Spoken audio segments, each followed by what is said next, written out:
Market நம்மளை வச்சு செய்யக்கூடாது, மார்க்கெட்டை நம்ம வச்சு செய்யணும். டார்கெட்டை ஃபிக்ஸ் பண்ணுவோம், சிம்பிள். 200 நல்லா பண்ணுங்க. இன்னைக்கு ட்ரேட் கிடைக்கலன்னா கூட அமைதியா உட்காந்துருவோம். ஏன்னா எனக்கு தேவை என்னோட என்ட்ரி எந்த இடத்துல வைக்கணுங்கிறத நான் என்னவா இருக்கணும், தெளிவா இருக்கணும். அப்பதான் we getting the success. நம்மளுடைய இடத்துக்கு தான் மார்க்கெட் என்ன பண்ணணும்.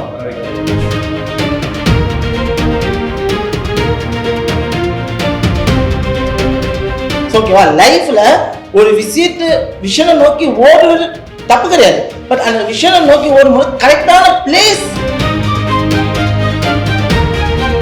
மார்க்கெட்டு இங்க நின்றுச்சுன்னா எனக்கு மார்க்கெட் எங்க ஒன்று தெரியும்.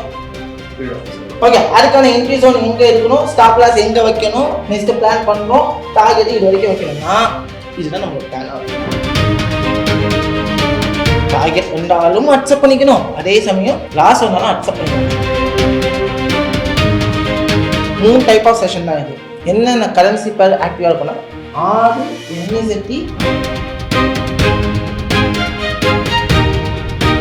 ரெண்டுமே ஒரே டைம்ல அதை வந்து ஓவர்லாப்பிங் செஷன் சொல்லுவோம். அந்த ட்ரேடிங்கை நான் எப்படி என்னோட ஜேர்னில எடுத்து கொண்டு போக போறேன், அவ்வளவுதான்.